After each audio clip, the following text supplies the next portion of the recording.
Good morning, everybody. Welcome to another episode of WCM Fireside Chats. My name is Brian Searl, here with my dog who wants to be in the camera, as well as our regular co-host, Mr. Ben Quiggle, who's back after his month-long, 6-month sabbatical with Thailand or wherever the heck he went, along with Cara Braeutigam from the Canadian Camping and RV Council and Chris Daughterey from Daughterey. I'm the one who's not pronouncing last names right now. So I read it because I had a childhood kid who was a friend called Doc. His name was Daughterey, so I wanted to match. That's how they say it in Ireland. Yeah. Okay.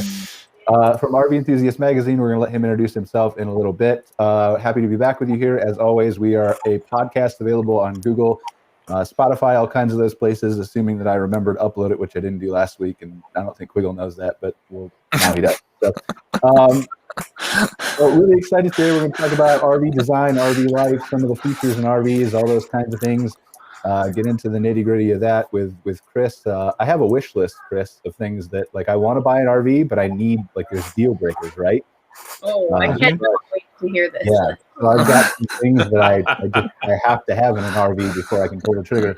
Number one on my list is I need to have a gelato maker in the RV. And let me tell you why, because let me just play out a scenario for you and then we can let you introduce yourself. Okay, so pretend that you're going camping at your favorite campground, right? And you want to go out to eat with a friend, and you do, and that friend buys you a really expensive gelato, and then you leave it in your hot car and it goes to waste. And I just feel like you wouldn't have that problem if you had a gelato maker in your RV. So. Absolutely. And you know what? That is a very doable thing. I have a Keurig coffee maker in my rig, so it's you can, if you have enough space in your kitchen for things like that, you can actually plug them right in. My sister and brother-in-law have a Montana fifth wheel that they're out full timing in, and their model actually has a coffee station, so you could set up your gelato machine right on that if you wanted to. Brian, you are solving the world's problems. I've never actually had a gelato. What? I don't think I have either. I've never had one. I'm going to have to put it on my list now. Let me tell you. I don't even know what a gelato is. What is that? Oh boy. This is quickly going to get out of control. We better just let Chris introduce himself. Well, thanks a lot for having me on. As Brian said, my name is Chris Daughterey. I'm the technical director and one of the partners at the all-new RV Enthusiast Magazine. And we're a group of people that have been in the RV industry and RV industry publishing and automotive publishing for cumulatively over 100 years. And we found ourselves in a position where we could start a new online publication and community that is focused on how-to in the RV space, and something that in the more organized and professional publication services was missing, and we felt that there was a need for it. And to provide really good, solid information, we have a lot of experience. Again, we have a lot of industry friends and contacts that we can make sure people who come to RV Enthusiasts are going to get the right information when they come to us, and be that real solid source of information to help support RVing and people going out with their rigs and enjoying them at your campgrounds and things like that. So that's what we do. Yeah, and I mean it's a wonderful magazine. I'll put the link to the magazine in the comments here. But I think originally when we had come up with the show for today, we were also going to try to get some luxury RV. There was a couple companies we had targeted to get on the show that do some luxury stuff with RVs, add unique amenities, do some different custom things. Unfortunately, unfortunately, we weren't able to get any on. I mean, I contacted a bunch of them, and I don't know. Sometimes they would call me back, and sometimes they wouldn't. So, which happens a lot. So, unfortunately, but more aggressive, Ben. I need to just start flying around the country and do in-person meetings with all these people. So, the people who get results from protesting, like you handcuff yourself to their door until they answer. That's it. But we're really excited to have Chris. Oh, go ahead. Or handy, or steal their gelato and hold it for ransom. Yeah. You know, it's like, Assuming they know what gelato is, which is apparently a thing. I didn't even know nobody knew what gelato was. But my guess would be you'd be hard pressed to find a gelato machine in one of the RV plants in Michiana, but I don't know. Maybe there is. I mean, all I know is it's apparently a huge crisis of people leaving their gelatos in cars and letting them melt. It's a thing. I didn't know until recently. Yeah. Don't leave your hand sanitizer in a hot car, and don't leave your gelato in a hot car. Life-saving tips from the. What are we talking about, Ben? So yeah, I mean, I'm excited to have Chris on because I know I've worked with Chris at, he's come up RV Open House, which is a big deal here in Elkhart, Indiana, you just have so much knowledge. I think you've toured and physically tested a ton of RVs. I mean, how many years have you been testing and working with RVs, I guess? Well, a lot. So I kind of grew up with it. Growing up, we had a motorhome. Got our first one when I was about 3, an old Winnebago, 73 Winnebago Chieftain. Got that new. And I've been kind of with RVing ever since. I was a full-time RVer for 10 years. I was a technician. And that's really where I did a lot. And I had my own business on the side. I was in the fire service full time. And so I was able to have a side business and got really involved in the tech side and had some great mentors like Gary Bunzer, unfortunately, who passed this past year. Mm-hmm. In fact, exactly a year ago Saturday. And, so I have been able to take all this and kind of move it into, the journalism side and the publication side. I started with Motorhome and Trail Life about 4 years ago, and 5 years ago now. And so I had an awesome opportunity there to go out and test RVs. And so I had my hands on a lot of different rigs, and I've owned a lot of rigs myself. Of course, being a technician, I service just about every kind of RV there is out there. But it's been a good learning experience for sure. Not to mention kind of fun.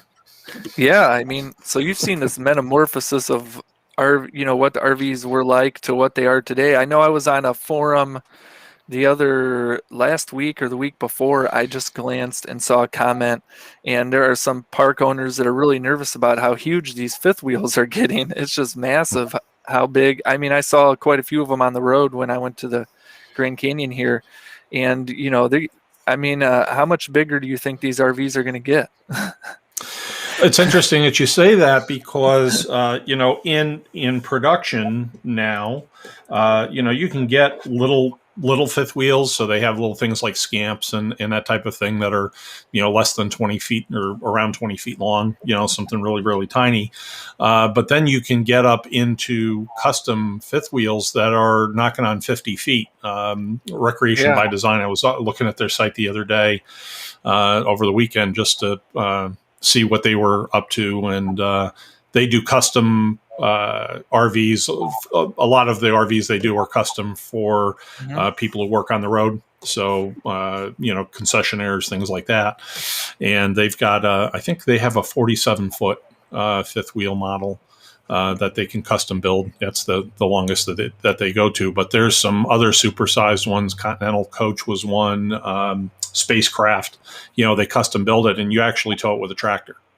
So there's some big stuff out there. So I want to hear more about the designs and stuff, but I just want to real quickly, Cara, you were a campground owner. Like, at what point does a massive rig like this make you nervous as an owner? I think it depends on several factors. One of them being probably, I guess I'll speak for myself. In my own experience, for me, I kind of walked into a park that had existed since the early 80s.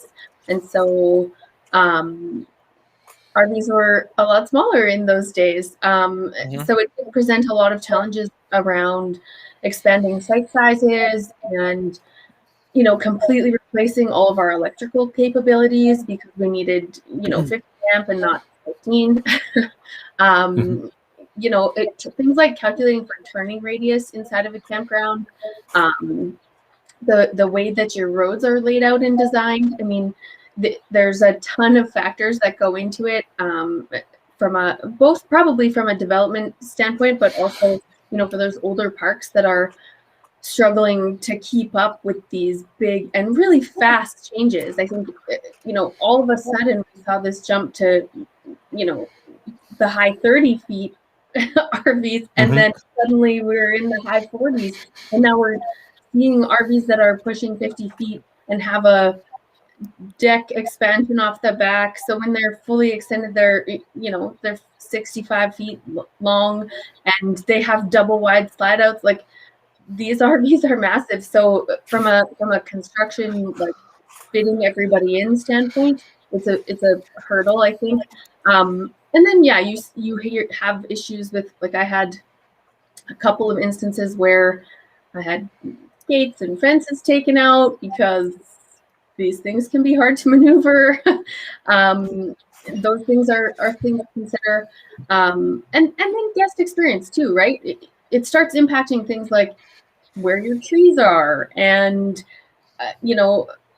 there's just kind of this snowball effect of stuff that the RV sizes impact. I think we're seeing newer developments really being conscious about lots of space and strategically laying stuff out specific to, easily parking an RV. We're seeing mostly pull-through sites and angled sites and things like that to mitigate that stuff. But those older parks have a bunch of hurdles facing them in terms of construction and advancement, and how quickly it's changing is concerning when those projects are incredibly expensive.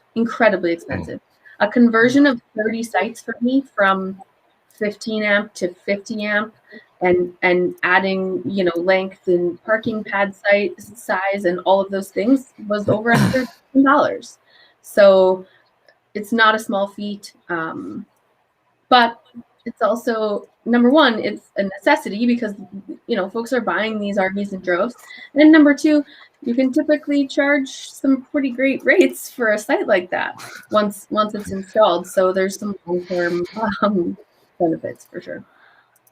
I guess what's surprising for me too is, you see these people driving these rigs down the highway, and there's really no special license required.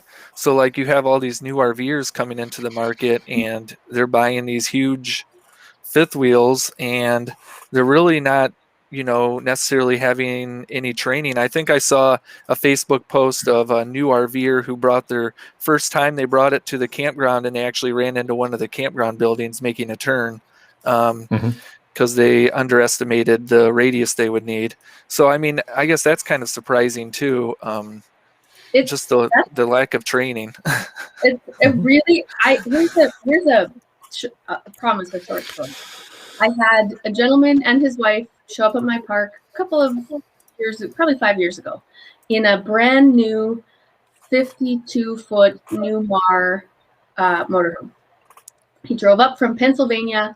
He was just shy of 80 years old. And when he drove into my park, he hit a column, a fence post, a stone one, and scraped the entire side of his 52-foot motorhome. And then when he was pulling in through the park, he hit the office building. And then when he was pulling into his site, he actually ended up with a tire inside of a fire pit ring. So he's hung up inside of a fire pit ring, like he cut across the site too tight. Anyway, the whole thing ended up costing this gentleman not only many thousands of dollars in parts and repairs, but also because he was so far from where his warranty spot was, we had to help him partner with a dealership near us and get parts in, and he ended up having to stay with us for 8 weeks. he waited for his RV to be fixed. So what you're saying is these bad drivers are lucrative for campgrounds. Do you want to wreck your RV? We've got the spot for you. No, I what I'm saying is I think it's interesting that we can hand the keys to a 52-foot to somebody who has a standard, you know, here where I live, a standard kind of class 5 driver's license, and say, you know, drive safe, have a nice time. Yeah, that happens a lot. I think it's interesting because, like, my dad and my brother both have delivery jobs, and my dad drives a pretty small FedEx, you know, van. It's kind of like a smaller U-Haul moving truck, and he has to go through a federal inspection and DOT and everything, and he has all of those requirements and stuff, you know, to drive that. But then they hand the keys to a guy with a 50-foot fifth wheel, and they don't even bat an eye. So I just think that's interesting. So there are some states that are starting to tighten up on that a little bit, and you know, it just depends. I had an RV license in the state of New York when I was there, because if you had an RV that was over 26,000 pounds, then you had to have the endorsement. But it was there was no written test, you know, or physical or anything like that. You know, you just had to go for a road test. It's interesting what the push and pull is, though, with some of this stuff, right? Like, you'll get the same campground owner who will complain about their building or their fire pit or something else being damaged, will also complain that if you require a license, you're going to overregulate the industry. And so what's the middle ground? Well, that's it. It's a tough one. You know, it would impact RV sales. You know, if somebody said, geez, I have to have a CDL to drive an RV. Well, then you're going to have the physical, and then you're going to be open to, you know, when you're on the road, you're going to have to stop at all the weigh stations. DOT can pull you over and do spot inspections, and the fees are astronomical. So when you get into that whole chain of events, that whole program, it would make it really tough for RVers. Personally, So I think the middle ground is our dealerships. And we are seeing some of them starting to do this stuff here in Canada, but they are providing training courses. They're doing a 3-day, you know, come out and learn how to back up your fifth wheel, you know, several different course options over a weekend or whatever. I do think that's the middle ground. I think including that as a perk in a sale is really smart. And I think it would be lovely to see that more prevalent and taken up by consumers, but I believe that's the middle ground personally. Yeah, and there are some great dealerships that do wonderful things. I think there's one near me, Hallett RV here in Michigan. They do some training programs, I believe, and they offer that kind of stuff to new RV owners, which is great. So helping them adjust. Lazy Days. So. Yeah, Lazy Days has been doing that in Seffner, Florida for many, many years. I happen to know, and that's you know, so it's a good program to do, and a lot of truck driving schools now are starting to get into that space a little bit, from what I've heard. And so you can go and get some training on how to drive your rig, you know, and they'll just help you learn how to do it. Yeah. They have the road courses and everything set up, and it's a good idea to do that. I think the other... Oh, sorry. Go ahead, Brian. Maybe there needs to be an incentive, though, for consumers, right? Like, raise the sticker price 5% and give them 5% off if they take a training course before they buy it. Drive off the lot with, right? Well, their insurance does it. Yeah. Their insurance actually will do that. A lot of insurance companies will discount their insurance if they have professional driver training. Okay. Well, that's great. I guess one of the other things I wanted to just talk about too was all the technology they're packing into these RVs now. I mean, Chris, you could probably speak to that better than I can, but I mean, you go into some of these RVs and they have touch screens now that you can control the whole RV with. They've got the charging ports. They, you know, obviously they have the TVs. They have some other amenities that are technology packed. I guess, you know, what can it's kind of amazing how much technology they're getting in there, but I have a feeling that, they're looking for ways to add even more, I guess. Well, yeah. So if you go back, 15, 20 years, we would see some of the higher end technology in conversion coaches, right? So I did, some work on conversion coaches. I used to do a lot of satellite work. And so I would see these things, and they would have multiplexing systems, the Savant system, things like that would automate a coach. And then via cellular, it could be connected back to the manufacturer for diagnostics and things like that. And that was really pushing the limits of the technology. Of course, like with all things, very advanced technology filters its way down. And so now even lower end travel trailers can have multiplexing systems. The in-command light system is designed for smaller units, and we've seen some of those out there. So yeah, absolutely, that kind of touchscreen technology, and to add to that, they also have a global connect option. So the system is always connected to the internet, and you can control your RV from anywhere you have an internet connection.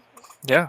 And whether you want to or not is another issue. But theoretically, you could check on if you have it in the park and you have the air on, your pets are there, you can be checking on them. It can even send you alerts if the power goes out or your air conditioner goes out. There's a lot of a functionality that is tied into those kinds of systems, and you're going to see so that kind of tech absolutely is mainstream now in the space, and connectivity. So being connected to the internet, being able to work from your RV. The last year during the pandemic, of course, we've seen a lot of movement in that direction, and so RVs are being built with offices in them now. There were a few before. There's even more now where they're converting, RV spaces to workspaces. And toy haulers are very popular for that, for sure, because you do have that extra space in the back. But there's other opportunities. A lot of companies are building hardware that can go in the RV and keep you connected to the internet. And whether it's via cellular or using campground Wi-Fi, whatever the option, the best option is where you're located. And so those systems are just really, taking hold. And internet access via cellular is the networks are all still growing. And with 5G, you've really got a pretty solid connection. Mm-hmm. Yeah, from the campground owners' perspective, I guess, some of them are worried about, all this new technology maybe sucking up more power, their pedestals, things like that. I guess, is that concerns that you hear from, have you heard those concerns, I guess, in the past? Well, in the past I have, because they were getting bigger appliances. So back when we had, it was especially in the motorhome space and the larger fifth wheel space where you saw people with the bigger fridges, right? The washer dryer, the dishwasher, and those kinds of things going into those units. And they're certainly there. On the flip side of that, you now have RVs that are more efficient. So you have, a lot of the appliances, they're putting in residential and 12 volt DC refrigerators now, which are more power efficient. And they're putting in,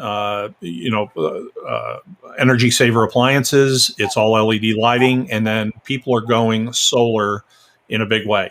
Yeah. So solar power system helps to keep the charge rate from the inverter charger down. So that's actually saving power in and of itself for the campground. So I would say if you over the last 20 years, you would probably see a tick down in the amount of power that they're using. The air conditioners are more efficient now. They have electronic start systems, so you don't have the power surges that you did before, and they draw less amps. So I think there's been some efficiencies that have helped, kind of neutralize that a little bit. Now, when you say solar, is there like actually systems that are built in for automatically having them on your roof and turning them on and positioning them and stuff like that yet? Or Well, not so much positioning. You can manually position solar panels if you want, but solar's been in the RV space for a long time. However, because of the popularity of it, now the better technology is coming into the RV space. So a lot of people want to be able to boondock with their RVs or go off grid. National parks, Forest Service, whatever they're doing, they want to have that option. And so they are equipping them with solar arrays on the roof, come down to inverter systems. Lithium battery systems are very popular now because you get such a better power source from them. They're easier to charge for the most part, will give you better life expectancy and basically more power per battery, usable power per battery than any of the other chemistries. So you're seeing a lot of that technology show up too, and we're spending a lot of time with that at RV Enthusiast as we go forward. I'd like to go boondocking, but I need like a couple amenities in my RV before I do that. So I'd like to see my RV, because I don't want to give up things. So I'm going to need a button in my RV that I can press that makes the thing transform into like a desert oasis. And my bathtub turns into a pond. And then I can sit there with like grass and maybe a couple animals and just like relax. And then I can just pull it all back up, turns up to a living room, and I can go to sleep at night. It should have an arm that comes out of the compartment, the side compartment, with your gelato. Yeah. And you'd be right there in your zero gravity recliner, and you'd be all set. You just I mean, to be clear, I don't need the gelato maker. I just need that for friends because I would never leave my gelato in the car. Never. Well, they have outside kitchens. See, that's a new thing. Griddles, that's a big one. You talk about some of the extra toys now. The Blackstone Griddles are huge. And now other companies like Suburban are making them for the OEs. And that's a great, I'll tell you what, when you start playing around and cooking with one of those griddles, you're in a good place. They're very, very good for RV cooking. It's just amazing. And people are just, absolutely marry those things. But, you talk about beverage makers, that's fine. Different kinds of refrigerators. We were talking about that. So there have been 12-volt compressors for a long time, also called Danfoss compressors. But because of cost and whatnot, they never really made inroads into the RV space until recent years. Now there's a number of manufacturers out there, and people are putting them in place of the standard RV refrigerators. So really good stuff there. Kitchen appliances. We've got appliances going in RVs now that'll rival anything that you've got in your home. Convection systems, all kinds of different things. So a lot of stuff you can do. I shared a picture of the Furon RV. Now I think Chris, you've seen this because it's been at RV shows, but this thing's pretty interesting. It's a concept vehicle. They had a hot tub on the roof. It's a big fifth wheel, and they also have a helipad on the roof too. They showed it at RV. I think the last time I saw it was at the Louisville show. Boy, that was a couple years ago. But they have it at their factory in Elkhart, Indiana, too. This is what I'm talking about. Like corporate offices. Uber's going to have flying taxis soon, so I'm going to need a way to go up to my roof and get in there and get taken to the restaurant and wherever else I want to go. So, yeah, that's got to become standard. How many years away are we from that, Chris? Well, hey, at least one exists. The thing about it is, there's other projects that people have done for marketing purposes and ultimate RVs and things like that, and they're always a lot of fun to look at. When you get you come back down to earth a little bit, you realize that there's physics involved with these things, weight and handling and frames and steel and plastic and all kinds of things that end up getting engineered into these things. And so we ground people a little bit at RV Enthusiasts. We say there's a lot of things you can do with your RV, but you need to stay within some engineering parameters, and that's kind of a big deal. You can't just boring though. paint the circle on the roof and direct no, there's actually a framework in there. I've been through that rig. They've done a lot to that to be able to make that thing do what it does, and it's kind of fun. I mean, it's interesting. For sure to see, but is it something we're going to see in the mainstream? I don't think so. And I can only imagine what the campground owners would say when someone's roof pops up and there's a helicopter on top and they turn it on, and people's lawn chairs and their campfires and everything go flying all over the place, awnings ripped off and everything as the helicopter takes off in the middle of Bob's RV park or whatever. It would be really bad. So the consumer paid for their site; they should be able to do whatever they want. That's it. Just ask them. I've seen this in reviews for campgrounds. This is the thing. No. Rule 4: you can't have no patio mats. Rule number 5: no helicopters. No helicopters. It will be a thing. Some park owner will make I guarantee you, some park owner has a 27-page thing of every little thing they've ever seen that's against the rules now that they make people. I will say on my rules list, every 5th rule or so was fun and cool and just to make them laugh or whatever. So I'd put no helicopters on my rules list. Just had no pets over 300 pounds allowed and things like that. Anyways, I was gonna ask Chris, when you toured that RV, was there any other bells and whistles besides the helipad? Yeah, so Furion has been big in bringing different technologies into the RV space and a lot of different appliances. The aforementioned residential style appliances are a big piece of what they do, as well as audiovisual equipment, and that's kind of how they cut their teeth in the RV space. So stereo systems, television systems, things like that. So it had a lot of tech in it. Yeah, I mean, what good is the stereo system unless you can unfold the RV and have a party with your neighbors? Well, you can. See, that's the thing is, you have indoor and outdoor speakers. So, they have, a subwoofer about this big and, it's in a bunch of other speakers, and it's guaranteed to make friends in the campground, especially I need concert speakers, though, that sit by that's what I need on my balcony. That could work. My neighbors.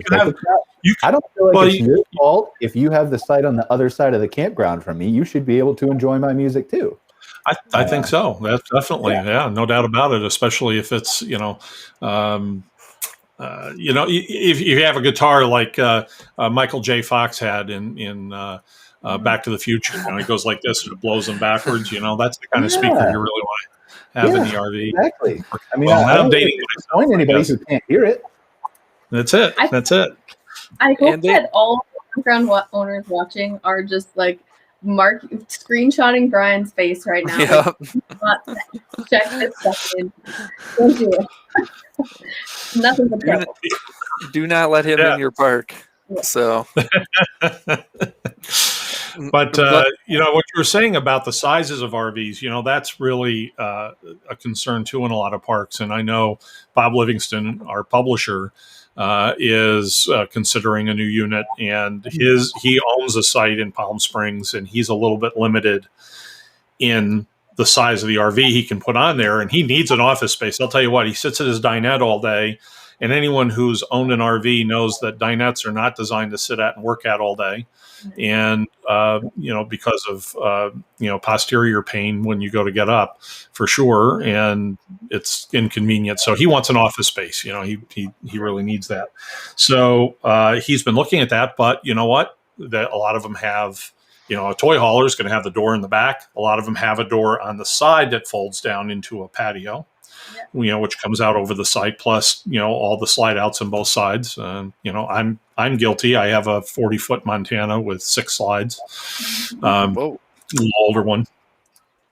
So, you have to have, room for that. And that's a big deal. I know some of the campground owners that I saw commenting on this post I was reading were mentioning that, they don't allow fifth wheels. Now, I don't know if they have a size restriction on the fifth wheels or whether they just don't allow them, period.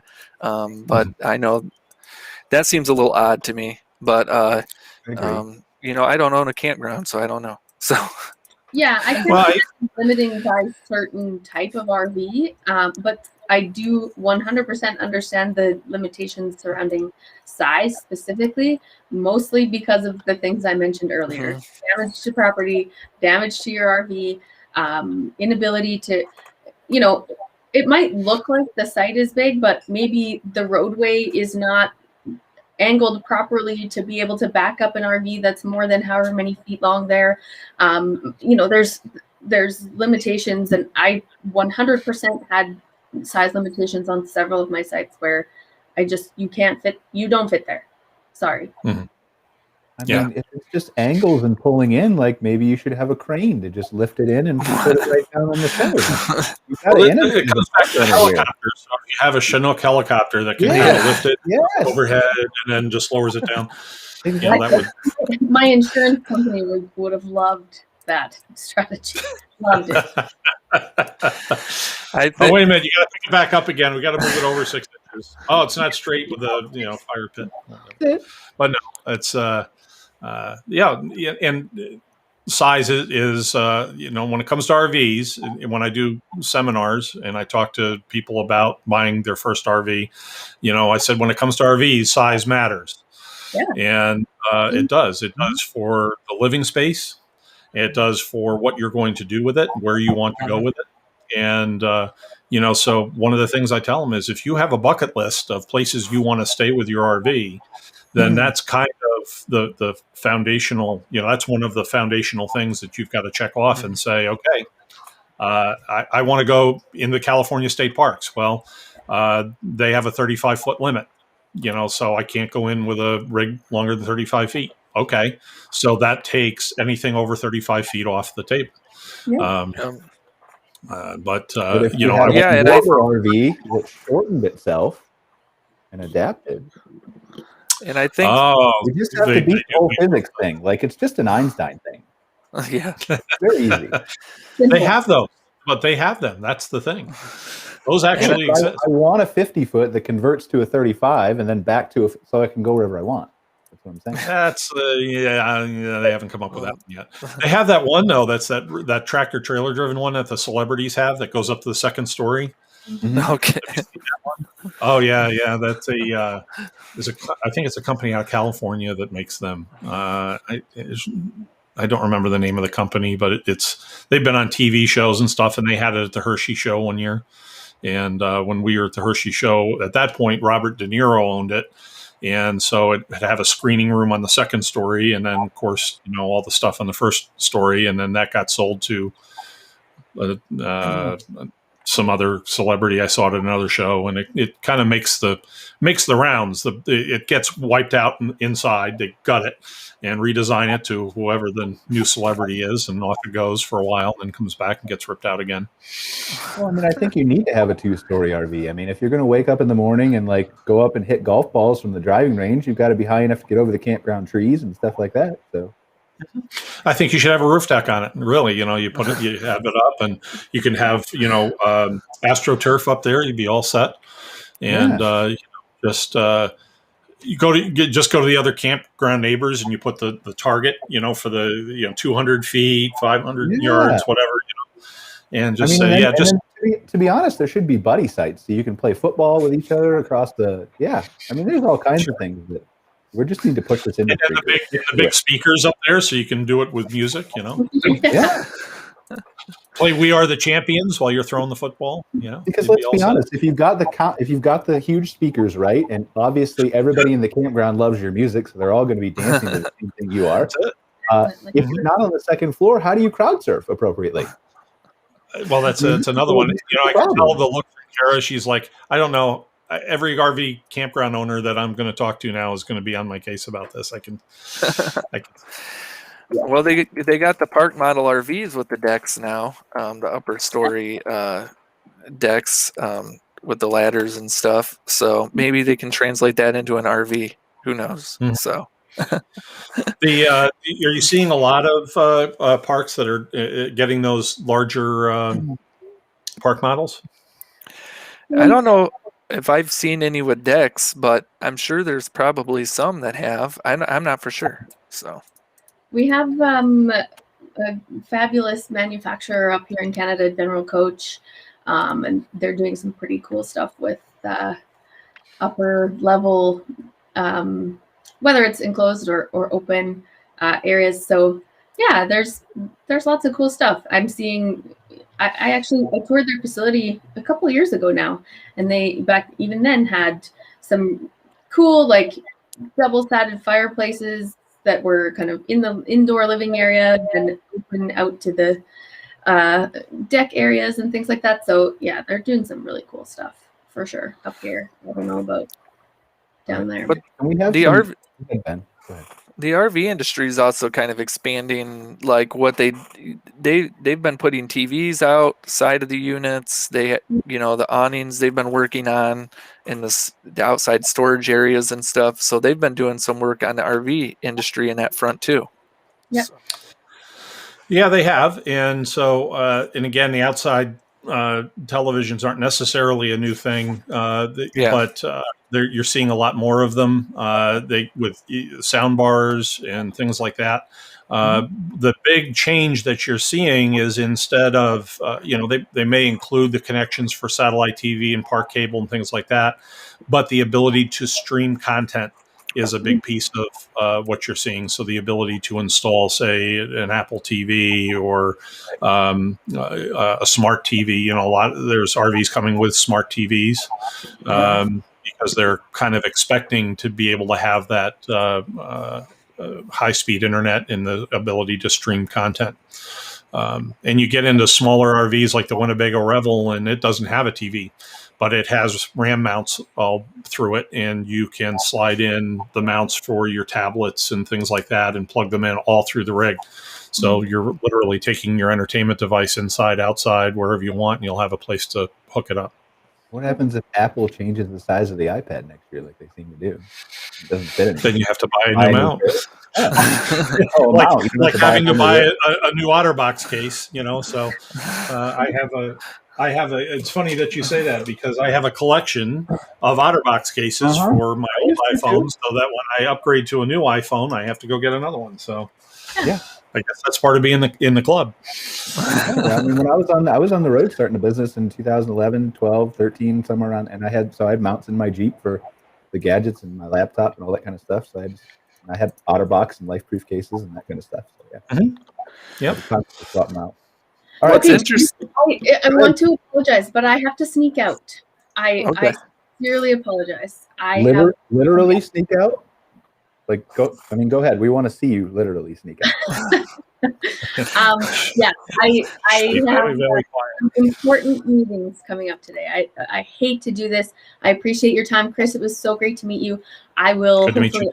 Thank you. Connect with you soon. Thanks, guys. I'll see you two next week. All right. Thanks, Cara. On the RVs, they've been also adding more storage space, correct? Like they've been finding unique ways to add more under storage space and expanding the storage room, I guess. Yeah, they have been. So there's some new frame designs that a couple of manufacturers have out there, which have managed to expand the amount of storage space. So Winnebago is one of them. And so it certainly helps from a standpoint of getting some of the larger toys and things into the RV. They also have the pseudo garages. You'll have a 2-level fifth wheel, for instance, where you'll have the front and the back are in an upstairs level, and in the back is a large storage area that's designed for kayaks or bicycles or different things like that. So there's a number of different iterations of that. And I think computer-aided design has made a big difference in our industry from the standpoint of being able to build those things in. Now, having the storage, then we get back to the physics of, how much weight can you put in the vehicle safely and tow it and whatnot. But again, some of those things, kayak is relatively light weight. So you just need, a large amount of space to store it. Yeah, I mean, it's amazing all the different designs they have for an RV with, the RV sizes. I guess when does it become, they keep pushing innovation, I guess, yeah, at some point you would think that they couldn't innovate anymore, I guess. No, But they keep 3D surprising printing you. coming. Wait till So 3D printing comes, and they can do all kinds of cool things you never imagined. Seriously, like they're going to be able to build structures at angles you never even thought of before. Yep, this is I hear more and more people buying RVs and motorhomes and stripping them down to recreate the interiors. Well, you can do it, and I never knew you could do so much to them. The answer is yes, you absolutely can. There is a movement afoot. A lot of people buying older RVs and redoing them. Again, one of the things that I think is a big deal to mention in doing that is that you have to stay within those weight limits. And recently I was up at a friend's shop, and they were putting in some solar in a school bus conversion. Right, nice. And the quality of the work that was done inside of it by the owner was great, except it was all 1/2 inch and 3/4 inch plywood, heavy lumber, all kinds of things. And so it wasn't even finished yet. And I'm pretty sure it was probably knocking on its GVWR, and which wasn't listed anywhere in the rig anymore anyway. It was really old school bus. And so that's a concern. And that's, again, like I said before, you have these ultimate RV projects, which are really cool to look at, but you need to, make sure that it's going to be safe and functional and work well. Tiny homes, it's a big movement out there, but I remember a couple of years ago, there was a lot of talk about what kind of safety regulations are in these things, because you're in a small space, and if something unfortunately happens, and I'm here in my house now, I could have a house fire right now and would need to get out, and the same thing happens in a vehicle or camper or anything else. That's life. So you need to have it designed and built in such a way that you have escape routes, you have safety equipment, you have you've put it together the right way to try to eliminate the chance of having electrical fires and things like that. That's why we have codes. And that's why, we have NFPA 1192 and NEC 551 for building RVs. And so, you need to keep those things in mind also. Those are important points. And it's not as though there's any there isn't the, NFPA police that are going to come and, knock on your door because you're renovating your RV, but it's for your own protection that you're familiar with those things and you do everything the right way. Couldn't we just have ejection seats? Like if anything goes wrong, it just pops out the roof of the RV. Right. A little rocket thing goes up, and then that would probably work. You strap in, have the shoulder straps and everything. Sure. Yeah. Have a hand system, like the NASCAR racers do. So, if you roll the thing or whatever else. Do you think over time, like especially maybe during the pandemic, but in the last few years, do you think that the perception of the RV industry has changed from the stereotype that it used to be for so many years? Oh, definitely. Yeah, and I mean, look, everything's a cycle. If you go out, people's opinions change, and all kinds of things change, and what is past is prologue, as they say. And so now RVs are a lot more efficient. Vehicles are efficient. People realize that when you are in an RV, your carbon footprint is a lot lower than you might have otherwise thought, because it's not as though you're taking, if you have a big RV, it's not as though you're driving it, a 40-foot RV everywhere. But on the other hand, it is a small space, and it's less to heat it and air condition it, and less, probably less water usage. And there's a lot of things about an RV that's a lot more efficient than living in another type of building or getting on an airplane and flying somewhere. From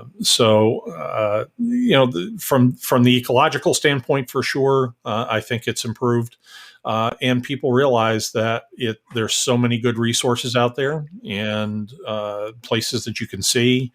And now, of course, with this technology, you can work from just about anywhere. So I can go out in my RV today, and I could be doing this with you, and actually running a magazine, and not think twice about it. And so that all those things put together make the RV lifestyle not only more reachable, but make it more attractive to a lot of people. All right. So now that we've covered the important things, right? I want to. Maybe I'll start doing this and make it a trend. Ben didn't see my video last week that I had some exclusive footage of him. But anyway, so here's what I'd like to do. With Ben's permission, let's have a little bit of fun here. I have a little clip, and I want you to debunk this and tell me what's wrong with it when we're done. Okay, Chris? If there's anything wrong with it, because I've never owned an RV. Like I went camping when I was a kid, right? So I literally found this in 10 seconds. I've only watched half of this, so if it's offensive to somebody at the end, then I apologize. But it's the end of the show. We might as well have a little fun, right, Ben? We can do that. Can we do that? Yeah, it's on you, Brian. Totally on you, Ben. Got it. Copy loud and clear. All right, here we go. All right, so that's a huge dog. I don't know. That is a big dog. So what are we? Is this RV life still, or have we evolved past this, or what are the misconceptions, right? Well, I imagine there's probably some truth to that somewhere, somebody. But yeah, it's well, yeah. Who knows? Yeah, could be. I think people aren't necessarily quitting their jobs and getting an RV. More like they're working in their RV from the road. Finding different careers or different things to do on the road. Definitely in the past few years, I agree with that. Yeah, I will say that definitely. I will say that I have seen some RVers with some huge dogs, and more power to them. I'm not a huge dog person. I have a smaller animal, and obviously Brian has a smaller animal too. And I couldn't imagine living in an RV with a huge dog, but for some people, I guess it works. About 5 of them. Yeah, I know golden retriever owners, and my old friends from New York had what they called the bears, and there were their 5 Goldens that they would bring up to they had a seasonal unit up there at a park model, but the people we bought our Montana from, another nice couple, had bring all their dogs with them in their RV. So they have a Class A motorhome, plus they have a seasonal unit, and now they have a smaller B plus type, small C type unit. So and they pack them all in there, head for the road. So, and it's really great that the camping industry has really started to see this and really adjusted. I mean, there are some park owners that don't want pets for various reasons, or it's a little bit different. But like a lot of KOAs and a lot of different parks are really expanding their dog and pet areas and finding ways to allow these RVers to bring 5 dogs. I just can't imagine living in an RV or traveling in an RV with that many pets. But more power to them. So, nope. In my service business, I used to cover the Eastern States Exposition here in West Springfield, and they would have dog shows there throughout the year, horse shows, other livestock, but the dog shows were a big thing, and I had a lot of them as customers, and they would buy RVs that had bunks and dinettes, whatever. They'd rip all that out and build in the dog crates, and the grooming station and things like that, and it's a kennel. It's a mobile kennel. It honestly wouldn't make a bad business idea for somebody to have a rig like that and travel to parks and service like dogs who are staying at the park, like grooming them and offering them service. I think there are people to do that. Yeah, there are. They have the whole thing built, like a really nice dog wash inside their RV and all that kind of stuff. Like they have vans and stuff that'll do that now. Custom vans where dog groomers can bring like bath areas and different grooming tools in a van. So definitely services like that that campgrounds can partner with. So really neat. So, but it's just amazing. I think the RVing lifestyle is just, people are really wanting to get out, and the COVID stuff really kind of brought that to the forefront of everyone's attention. I think they realized, hey, I need to find more time to get out. And, I can't obviously say very much from the KOA report that comes out on Wednesday, but I mean, I think people are going to be surprised at some of the numbers. So it's just incredible what's going on. So. Yeah. But yep. Very interesting stuff. What do you got, Ben? You got a list of questions? I think we're pretty much done at this point. I mean, I think we had a really good conversation with Chris. Chris, you have a wealth of knowledge, and it was just great to catch up with you. It's been, what has it been? I think the last time I saw you was at the RV Open House in 2019. So I think it was.